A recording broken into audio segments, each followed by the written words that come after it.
everybody, welcome to the March cooking demo. I'm Miss Meg, and you're in for a real treat today. One of the traditional Irish dinners that you have on St. Patrick's Day is the infamous corned beef and cabbage. But I'm going to take a different spin on it and turn it into corned beef and cabbage sliders. And so let's get right down to it. So the first thing that you'll need is a bowl with both red and green cabbage. So here's mine, red and green cabbage I chopped up in this bowl here.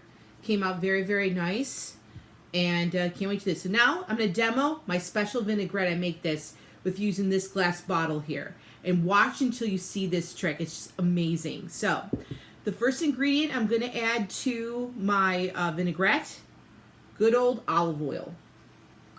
About a couple tablespoons, but your desired consistency.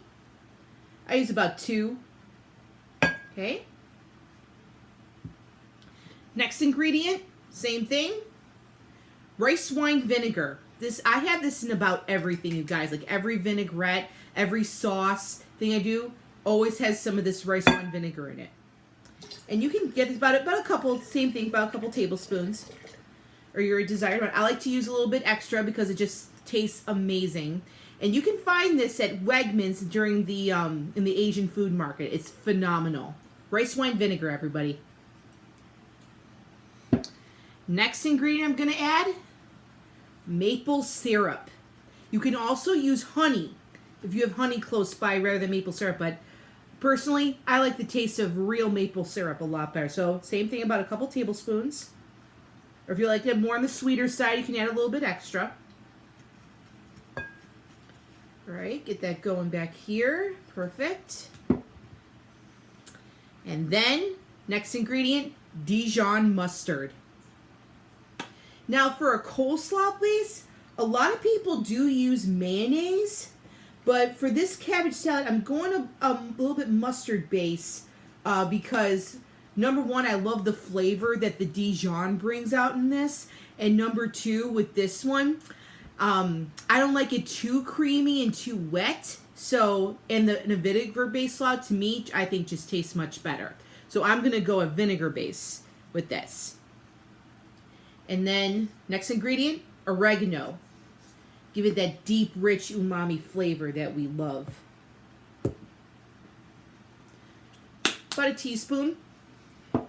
And then, my favorite spice I put on everything that I eat, smoked paprika. And of course, I'm going to use it in this recipe. So again, about a teaspoon, or your desired amount. I like to use a little bit extra, like I said, it's my favorite condiment. I'm going to use a little bit extra here. Perfect. All right. And then to any good vinaigrette in any recipe, you need some salt. So crack some sea salt in here. Perfect. And some pepper. The Wegmans Spice Market is awesome. Okay. Now I'm going to close this bottle up. And we're going to give it a good shake. So let's do it. Shake it up. This is pretty much my favorite hack of all time. Okay.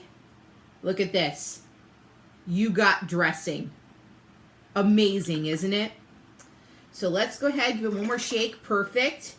Let's take this up, and we're going to dredge this all over the cabbage. The entire thing into the cabbage. Perfect. So, okay. Now to make sure every piece is coated, set that aside there. Make sure every piece is coated. Give it a good toss.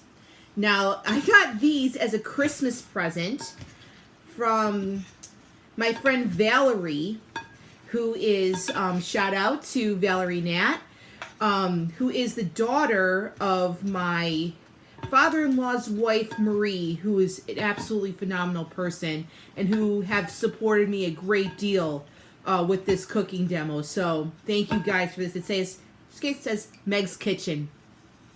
I love it. Thank you guys. And these definitely come in handy to toss some cabbage. Corned beef and cabbage. All right. So when you are done, give these a little bit of a tap. Perfect. Set these aside here. And you should have something like this. Mixed cabbage. So that takes care of the cabbage portion. Now, move on to the corned beef portion. I got a whole roast over at Save-A-Lot. And what you do is, you can either do it two ways. You can do it in an Instapot or slow cooker.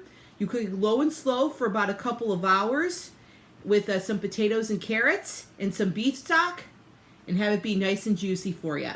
But the easiest way for me is I did it this way. You take a roasting pan and you fill it with about 1 inch of water. You take your corned beef roast, put it up on top, the fat side up, and then they give you a little spice packet with the package, and you sprinkle it all over the top. Make sure the entire thing's covered. And then you put it in the oven, right behind me.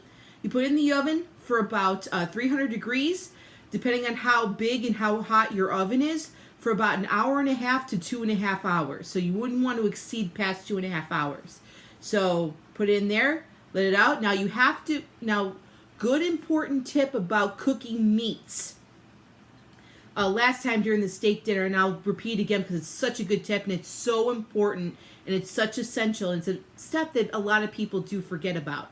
You have to let your meat rest. And how long you let your meat rest determines about the size. If you got a bigger roast, you got to have it rest longer.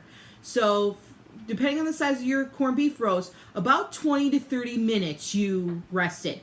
I did not get a very big one, so I went about the 20-minute side.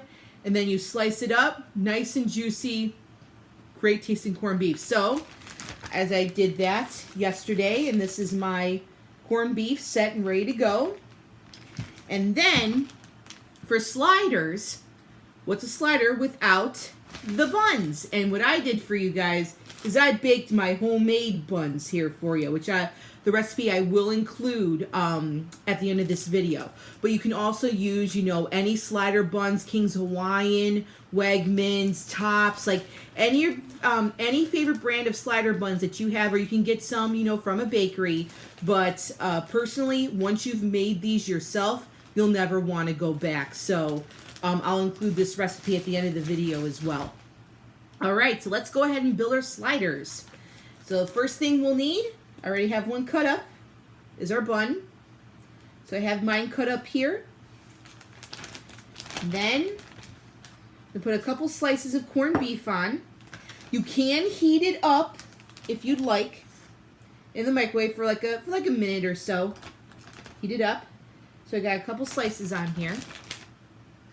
And then I'm going to take some of our cabbage, put on top here.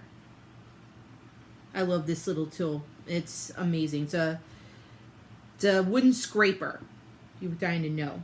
So I have both green and red cabbage I used in the set. Or if you like coleslaw, use coleslaw. Use the coleslaw mix. But I decided to go red and green cabbage on my little sprinkles. And if you do have extra vinaigrette or you want to put some extra mustard on there, you can as well. I'm not in mine. I'm going to have it the way it is. Put the top one on top. And you got your slider. So now, my favorite part of the show, we'll do a little taste.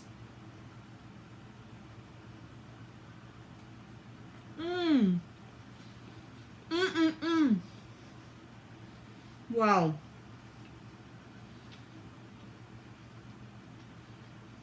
I'm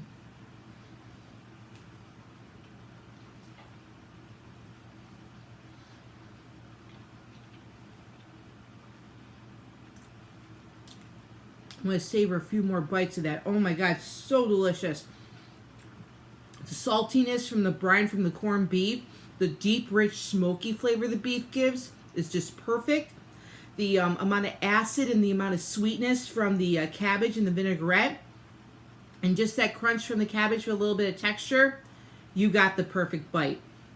And a soft bun, soft roll, always makes it better. So, thank you guys for joining us at the cooking demo today. And I will post the recipes to everything and tell you the ingredients as well at the end of this video. And stay tuned on the lookout for a special April episode where I'll be cooking up something extra special for you. So again, I want to thank all of you for joining me today on the cooking demo, and I'll see you next time. Take care.